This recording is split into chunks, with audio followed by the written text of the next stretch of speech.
Assalamualaikum warahmatullahi wabarakatuh. Nama saya Olivia Widianti Saputri dari kelas 12 2A07 dengan NIM 12190235. Assalamualaikum warahmatullahi wabarakatuh. Saya Cahaya Maripoto Sidik dari kelas 12 2A07 dengan NIM 12190246. Assalamualaikum warahmatullahi wabarakatuh. Perkenalkan, nama saya Muhammad Gilurianto. Saya dari program studi Sistem Informasi dengan NIM 121913333. Halo, saya Arif Branto, NIM 12191960.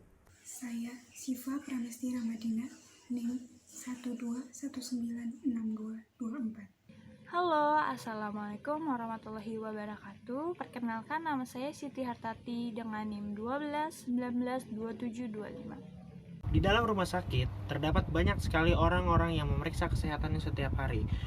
Tentunya, rumah sakit ini butuh sebuah pengelolaan untuk semua data-data tersebut. Objek yang dipakai yaitu perawat, pasien, dokter, rawat inap, kamar, pembayaran, dan petugas. Penentuan entitas. Yang pertama itu ada perawat untuk menyimpan informasi identitas dari perawat, pasien untuk menyimpan informasi identitas dari pasien, dokter untuk menyimpan informasi identitas dari dokter, rawat inap menyimpan informasi apabila ada pasien yang perlu dirawat inap, kamar untuk menyimpan informasi dari kamar untuk rawat inap, pembayaran untuk menyimpan informasi dari administrasi pembayaran pasien, petugas untuk menyimpan informasi identitas dari petugas. Rancangan basis data rumah sakit dengan membuat tabel pertama yaitu tabel perawat, field pertama yaitu ID perawat, primary key tipe data char ukurannya 10, lalu nama perawat tipe data varchar ukurannya 30, lalu JK atau jenis kelamin tipe datanya varchar ukurannya 10. Tabel kedua yaitu tabel pembayaran dengan field pertama kode pembayaran primary key tipe data char ukurannya 10, kemudian ID pasien tipe data char ukurannya 10, lalu ID perawat tipe datanya char ukurannya 10, kemudian jumlah tagihan tipe data integer ukurannya 30. Tabel ketiga yaitu tabel pasien dengan field pertama ID pasien primary key tipe data char ukurannya 10, lalu ID dokter forgain key tipe datanya char ukurannya 10, lalu nama pasien tipe datanya varchar ukurannya 30, lalu alamat pasien tipe data varchar ukurannya 50, kemudian telepon pasien tipe data varchar ukurannya 20, lalu umur tipe data varchar ukurannya 5, kemudian tanggal lahir tipe data date, terus tanggal datang tipe datanya date, lalu diagnosa awal tipe data varchar ukurannya 50, kemudian nomor kamar tipe data integer ukurannya 5. Tabel keempat yaitu tabel dokter dengan field pertama ID dokter tipe data char ukurannya 10 dengan primary key, lalu nama dokter tipe data varchar ukurannya 30, kemudian spesialis tipe data varchar ukurannya 25. Tabel kelima yaitu tabel rawat inap dengan field pertama ID rawat primary key tipe data char ukurannya 10, lalu ID pasien tipe data char ukurannya 10, lalu nomor kamar tipe data integer ukurannya 5, lalu tanggal masuk tipe data date, kemudian tanggal keluar tipe datanya date. Tabel keenam yaitu tabel kamar dengan field pertama nomor kamar tipe datanya integer ukurannya 5, lalu nomor lantai tipe data integer ukurannya 5, kemudian nama gedung tipe data varchar ukurannya 20. Tabel ketujuh yaitu tabel petugas dengan field pertama ID petugas tipe data char ukurannya 10, lalu nama petugas tipe data varchar ukurannya 30. Pada basis data rumah sakit ini, kita menggunakan Entity Relationship Model. Ada yang tahu Entity Relationship Model itu apa? Entity Relationship Model itu merupakan suatu model yang digunakan untuk menjelaskan hubungan-hubungan antar data dalam suatu basis data. Entity Relationship Model yang berisi komponen himpunan entitas, relasi, dan dilengkapi atribut-atribut dapat digambarkan menggunakan Entity Relationship Diagram atau ERD. Berikut adalah Entity Relationship Diagram dari basis data rumah sakit. Silakan diperhatikan gambar berikut dengan baik dan seksama. Aturan terpenting dalam ERD adalah mapping cardinalities. Mapping cardinalities digunakan untuk menentukan banyaknya entity yang dapat dikaitkan dengan entity lainnya melalui relationship set. Ada 3 jenis mapping cardinalities, yaitu yang pertama, relasi 1 ke 1 atau one to one. Yang kedua, relasi 1 ke banyak atau one to many. Yang ketiga adalah relasi banyak ke banyak atau many to many. Berikut adalah mapping cardinalities dari basis data rumah sakit. Bisa dilihat di sebelah kiri ada relationship antara petugas dan pembayaran. Hubungannya adalah atau relationship-nya adalah one to many. Kenapa one to many? Karena petugas dapat melayani banyak pembayaran. Di sini tabel utamanya adalah petugas dan tabel keduanya adalah pembayaran. Jadi, petugas melayani pembayaran pasien. Selanjutnya adalah hubungan antara tabel pasien dengan tabel pembayaran. Di sini, tabel utamanya adalah tabel pasien dan tabel keduanya adalah tabel pembayaran. Bisa dilihat bahwa hubungan ini adalah suatu relasi one to one. Selanjutnya adalah hubungan antara dokter dan pasien. Di sini, dokter memeriksa pasien. Dengan tabel utama, dokter, dan tabel kedua adalah pasien. Relationship-nya adalah one to many, karena dokter dapat memeriksa banyak pasien. Perawat melayani pasien. Bisa kita lihat LRS di sini. Karena relationship-nya one to many, mungkin penjelasannya seperti ini.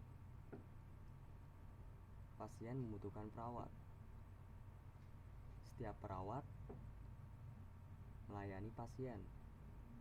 Setiap perawat melayani beberapa pasien. Nah, setiap pasien pasti dirawat oleh satu perawat. Mungkin contoh gampangnya seperti ini. Dalam satu perusahaan mempekerjakan banyak pegawai.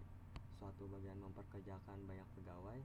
Satu pegawai kerja dalam satu bagian. Mungkin contohnya seperti itu. Sama seperti di LRS seperti ini. Kita lanjut. Pasien melakukan rawat inap. Relationship-nya one to one. Bisa kita lihat di LRS-nya.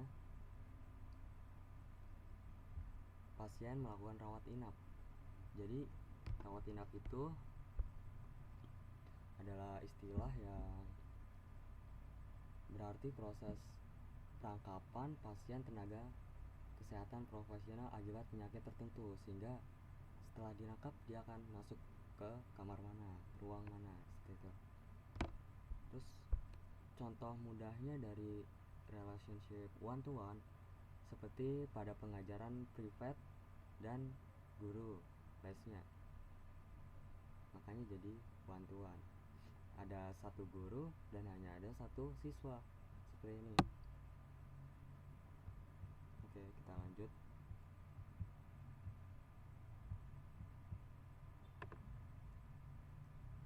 Kamar digunakan untuk rawat inap. Nah, setelah melakukan rawat inap, maka kita akan mendapatkan kamar.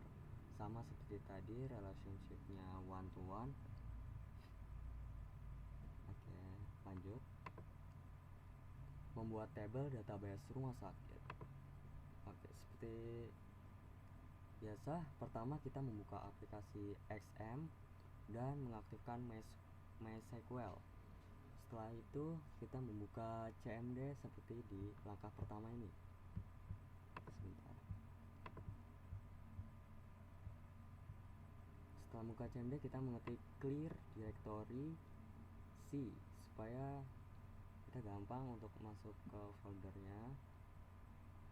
Lalu kita mengetik seperti ini, user root. Setelah itu ke langkah kedua kita mengetik create database rumah sakit. Nah, seperti di screenshot di sini. Setelah dibuat, maka kita masuk ke database-nya. Setelah masuk, kita membuat tabel perawat. Nah, bisa kita lihat di screenshotnya.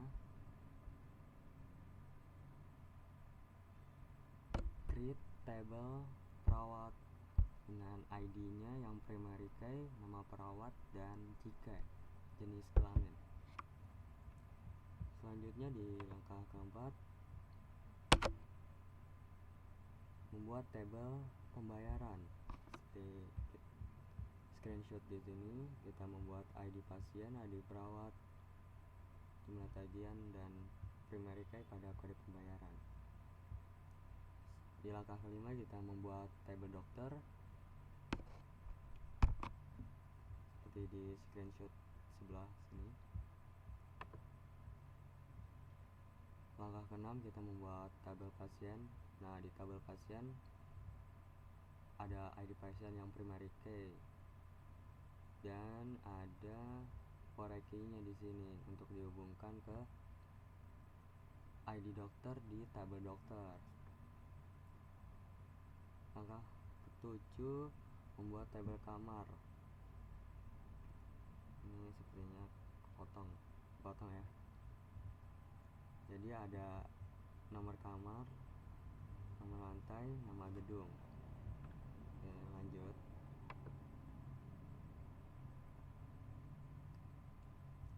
Langkah keenam, membuat tabel rawat inap. Di sini ada ID rawat dengan primary key, ID pasien, nomor kamar, tanggal masuk dan keluar. Yang terakhir, membuat tabel petugas. Ada ID petugas dengan primary key, nama petugas, dan jam jaga. Untuk pembuatan user, kita memakai create user, dan untuk pembuatan user kedua, kita memakai password. Kita harus memberikan hak akses penuh ke dua user di database rumah sakit. Pengertian Data Definition Language atau DDL.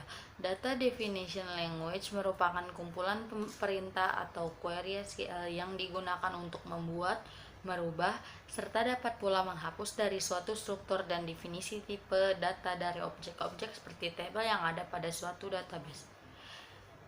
Slide selanjutnya adalah contoh penerapan pada tabel-tabel terdapat dalam database rumah sakit yang kami buat.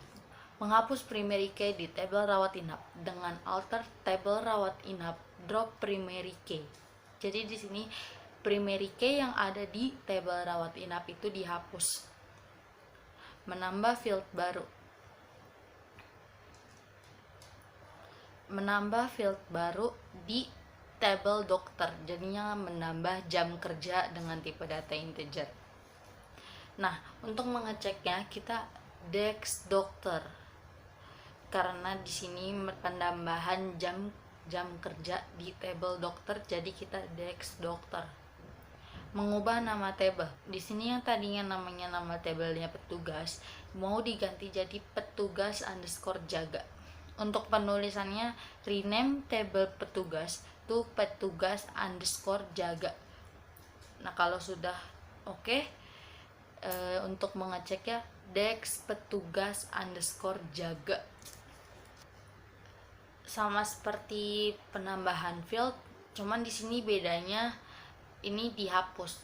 Jadi di tabel dokter tadinya kita menambahkan jam kerja, jam underscore kerja. Di sini kita akan menghapus lagi jam underscore kerjanya dengan drop jam underscore kerja dan dicek dex dokter. Mengganti field di tabel pasien yang tadinya ALM underscore pasien berubah menjadi alamat underscore pasien dengan tipe data varchar. Nah, sudah berhasil, query oke, dan di sini kita dex pasien. Mengganti tipe data field dengan modify nomor kamar integer 5. Assalamualaikum warahmatullahi wabarakatuh. Saya Cahaya Maripoto Sidik dari kelas 12 2A07 dengan NIM 12190246. Di sini saya akan menjelaskan tentang data manipulation language atau DML. DML atau Data Manipulation Language itu merupakan kumpulan perintah atau query SQL yang digunakan untuk mengelola isi data di dalam tabel-tabel pada suatu database, seperti menampilkan data, memasukkan data, merubah isi data, serta menghapus isi data. Berikut contoh yang saya akan berikan kepada Anda. Pertama, contohnya itu menampilkan isi record nama dokter yang bernama Gunawan. Simple, kita hanya perlu mengetik select, lalu spasi, lalu bintang, lalu spasi lagi, terus tulis from dokter, di mana di situ terdapat ada tulisan nama dokternya. Nah, yang di tanda kutip 2 itu kata yang mau kita cari. Jadi misalnya kita pengen nyari Gunawan, di situ kan saya ngetiknya Gunawan doang, jadi nanti yang muncul ya cuman yang Gunawan doang.